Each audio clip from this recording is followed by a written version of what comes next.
Dr. Avguštin Male je zelo znan seveda naši zgodovinarski strokovni javnosti.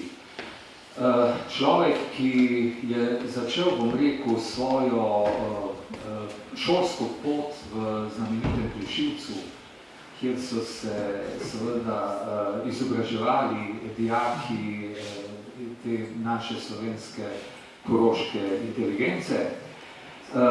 Po svojem študiju zgodovine je potem seveda že kot študent bil izjemno aktiven, delal kot urednik pri Mladju in potem seveda bil leta in leta sodelavec znanstvenega inštituta. Dr. Avguštin Male je torej angažiran zgodovinar in izobraženec in zato se veselim njegove teme, ki naj bi spregovorila torej o pogledu socialistične stranke na slovensko šolstvo po letu 1945. Dr. Male, beseda je vaša. Hvala lepa za predstavitev. V stališču moje razprave je izvedba provizorične koroške deželne vlade z dne 3. oktobra 1945 o novem oblikovanju ljudskih šol na južnem podzemlju Koroške. Veliko literature obstaja o dvojezični šoli, jaz se bom pa omejil na odnos socialistične stranke Avstrije, posebno njene koroške veje, do tega šolskega tipa. Pri tem se naslanjam na protokole zapisov deželnega strankinega vodstva, eksekutive oziroma prezidija, ki je pogosto diskutiral o tem šolskem tipu. Diskusije o odredbi z dne 3. oktobra 1945 so potem v odborih deželnega vodstva socialistične stranke potekale seveda v ozkem kontekstu pogajanj za avstrijsko državno pogodbo, v povezavi s prvimi oblikami odpora proti tej odredbi, nastankom zveze neodvisnih raznih akcij, raznih skupin, ki so bile usmerjene proti temu tipu šol in seveda potem še poteda revizijo te odredbe in potem zaključujem s tako imenovanimi šolskimi štrajki leta 1958. En aspekt, ki ga ne kaže zanemariti, je, da je nudila tudi možnost nekakega obračuna znotraj stranke same, odnosno med deželnim svetnikom in poznejšim deželnim glavarjem Ferdinandom Vedenikom in deželnim svetnikom Hansem Blagarjem, ki so ga leta 1947 nekateri eksponenti avstrijske ljudske stranke skušali forsirati kot novega deželnega glavarja proti po stranki soglasno določenega Vedeniga. Hans Lagar starejši pa je bil verjetno prizadet tudi zaradi ravnanja stranke proti sinu, ki je bil po vojni sindikalni prvak in vodja delavske zbornice, vendar moral 1946 oddati vse funkcije, čim je postalo znano, da je bil član nacistične stranke.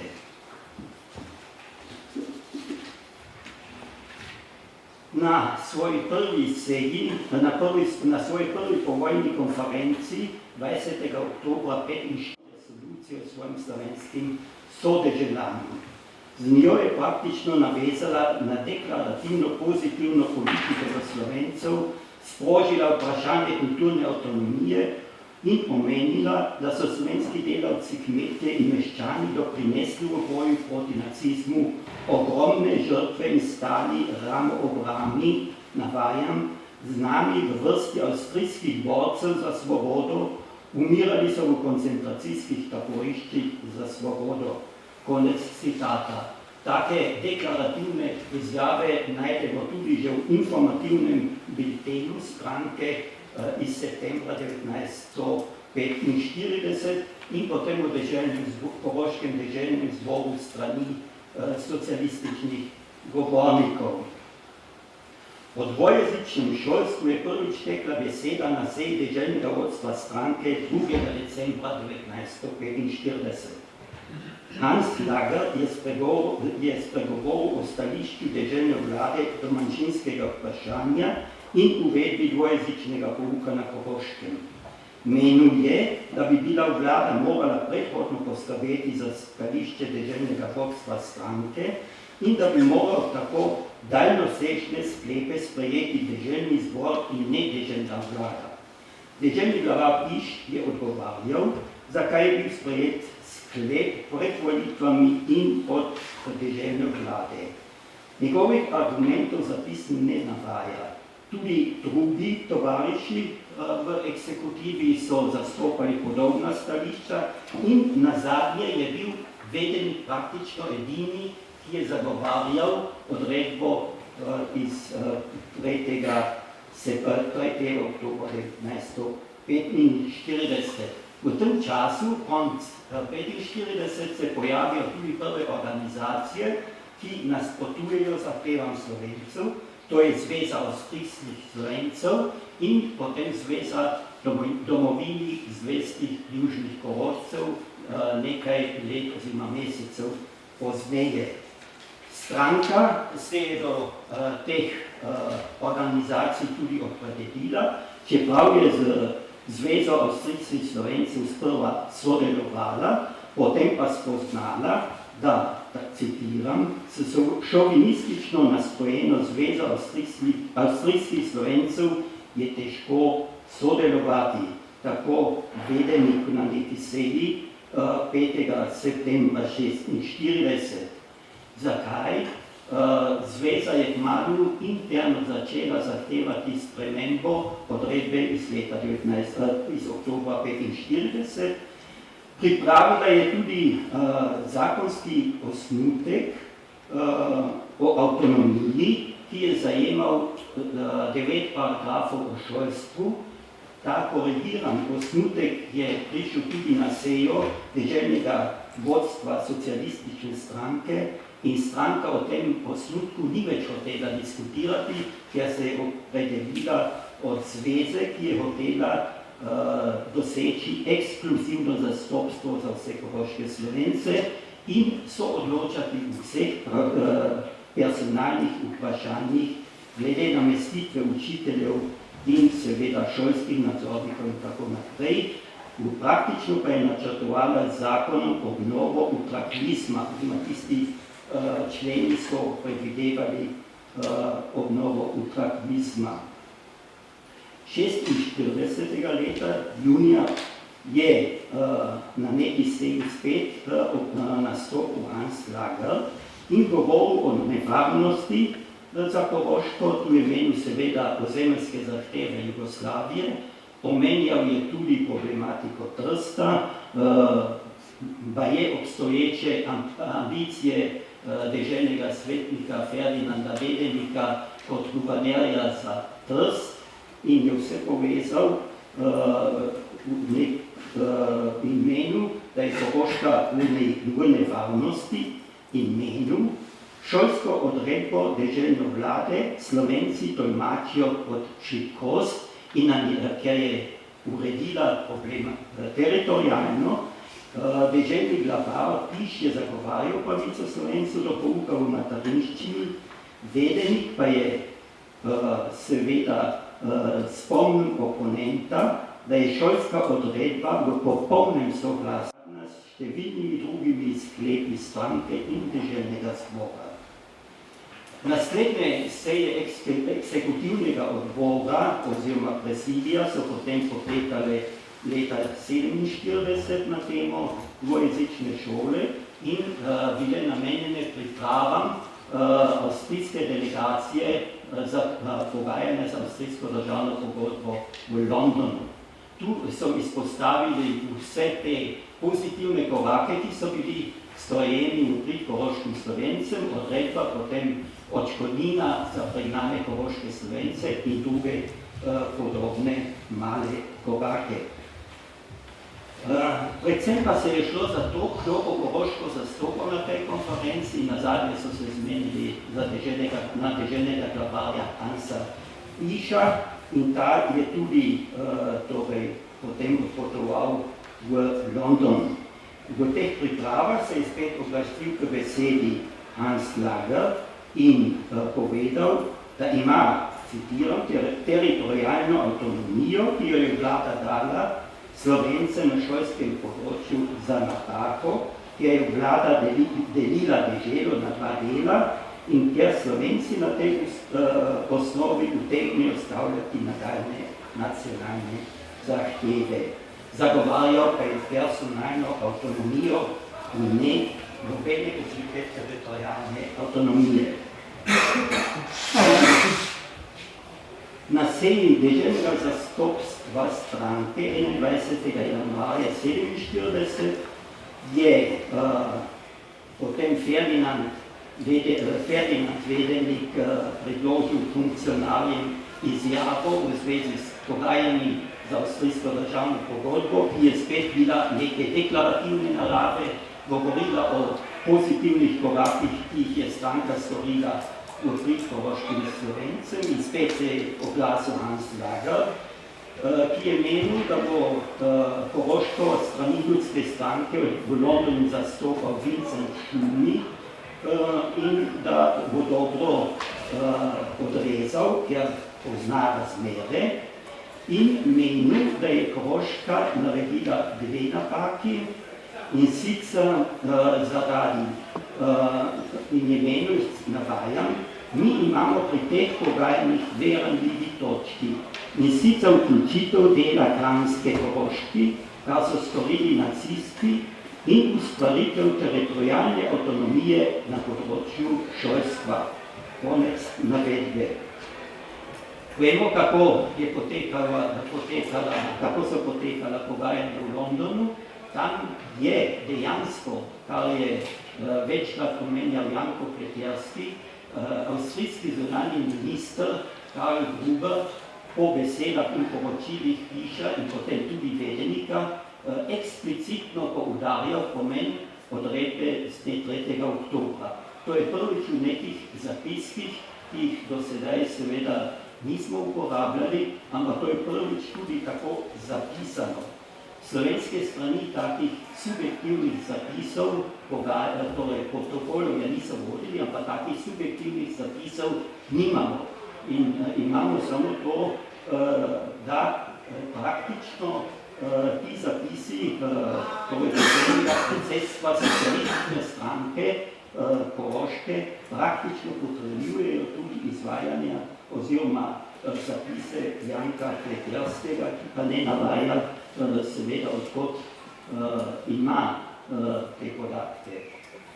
No, na pogajanjih 48.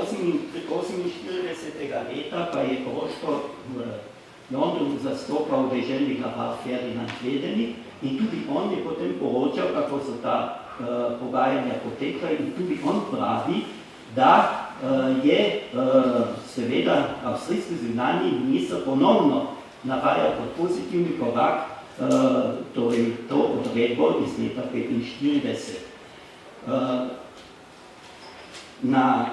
Nadaljne potem vemo, da so koroški torej razne organizacije skušale doseči revizijo te odredbe že najkasneje leta 1948, torej Zveza domovini zvestih južnih Korošcev, ki so v ta namen zbirali tudi podpise in proti zbiranka Avstrije oziroma Koroška veja in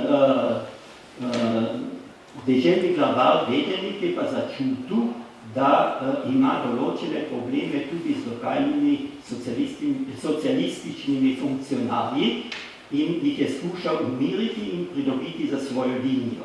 Vendar je moral ugotoviti, tako sam navaja, citiram, na primeru Velikovca, kjer je vodil nek tak sestanek nasprotnikov odredbe dvojezične šole iz vrst socialistične stranke in je potem poročal deželnemu vodstvu stranke in citiram, da so naši tamkajšnji tovariši umsko preslabi da bi se zopostavili argumentom šovinistov.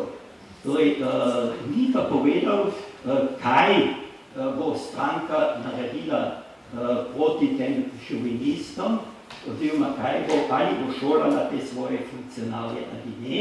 Na primeru Velikovca mu je to uspelo, da jih je utišal, na primeru Dobove vasi in drugih občin pa ne. On je bil pa dejansko precej osamljen v tej zadevi. Drugi člani predsedstva oziroma deželnega vodstva stranke so bili bolj na liniji Hansa Lagerja. Ni pa seveda jasno, kako bi ta boj med Vedelikom in Lagerjem končno izpadel, ker je Lager potem umrl. Lager pa je bil državni poslanec in deželni šolski inšpektor in tudi eden najvidnejših funkcionarjev stranke. Nazadnje je treba povedati, da je stranka seveda imela to zadevno tudi povezave z Dunajem in Dunaj je potem Korošce opomnil, ko je že padla pariška odločitev, da naj končno dajo glede šolstva mir in je z Dunaja prišlo navodilo, da naj avgusta 1949, da naj Koroška socialistična stranka nikako ne posega v pogajanje v Londonu. Tedaj se je šlo za končno formulacijo 7. člena avstrijske državne pogodbe in dejansko je socialistična stranka to upoštevala. Drugače je bila seveda situacija v boju s svobodnjaki oziroma zvezo neodvisnih, ki so prišli v Koroški deželni zbor 1949. leta. Tedaj je socialistična stranka izgubila tudi dominantno vlogo v Koroški deželni vladi in jo je spet pridobila 1953 z volitvami. In tu se tudi vidi, kako je Vedelik taktiral in mogel taktirati. Popuščal je potem po izgubi večine v vladi, v Koroški deželni vladi in se je moral ozirati na meščansko večino Zveze neodvisnih in Avstrijske ljudske stranke. Avstrijsko ljudsko stranko je pomiril s tem, da je dosledno ponavljal, naj se stranka vendar obrne na avstrijskega zunanjega ministra in povpraša, kakšno stališče je ta minister zastopal v Londonu, ko je hvalil odredbo iz leta 1945. Drugače je bilo seveda z Zvezo neodvisnih, ki je tudi v deželnem zboru interpelirala zaradi dvojezičnega šolstva in zahtevala revizije. Na vse zadnje je Vedelik pripravil nek zakonski osnutek reforme odredbe, vendar se je ta nanašal bolj na teritorijalno moženje odredbe, torej zmanjšal bi teritorijalni obseg veljavnosti dvojezične šole. Po letu 1955 vemo, da je prišlo do obnove društev Schulverein Südmark in seveda potem nastanek Koroškega Heimatdiensta, ki sta glavne svoje akcije vodila proti obvezni dvojezični šoli. Prišlo je 58. leta potem do tako imenovanih šolskih štrajkov, ki na žalost po obsegu in kvaliteti niso raziskani. Je pa socialistična stranka v odsotnosti deželne sprejela določene sklepe in Vedeliku predlagala, da izkončno izda tisti načrt oženja, teritorijalnega oženja veljavnostnega območja dvojezičnega šolstva. Vedelik se je tem uprl, na seji ni bil navzoč in je povedal, da takega koraka ne bo naredil, ker bi s tem prelomil ustavo in bi ga zaradi tega lahko odstavili kot deželnega glavarja. To je bilo 4. septembra, vemo pa, da je 22. septembra 1958 potem izdal odlok o odpravi oziroma o reviziji te odredbe in omogočil odjavo od obveznega dvojezičnega pouka. Nažalost, moram povedati, da nisem mogel, oziroma še nisem našel na Dunaju te odločilne korespondence med 4. in 22. septembrom v strankinem arhivu na Dunaju. Tu so še, tu treba pogledati še metrske vrste arhivskega materijala, kjer je ta korespondenca Mešča politično represijo in njen najvidnejši izraz politično sodstvo na Slovenskem. Študijo je razdelil na uvod, 2 glavna dela ter zaključek. Oba osrednja dela pa uvaja s prikazom vsakokratnih političnih sistemov v Jugoslaviji po prvi in drugi svetovni vojni ter z njim povezanimi reformnimi ukrepi vladajočih elit na področju kazensko-pravne zaščite države in sodstva. Pri prikazu procesov samih, zlasti za čas po drugi svetovni vojni, prikazuje predvsem tiste, ki so bili manj poznani. Pri spektakularni, to je seveda v navednicah, kot je bil to na primer Nagodetov proces, pa se omejuje na njegove glavne značilnosti.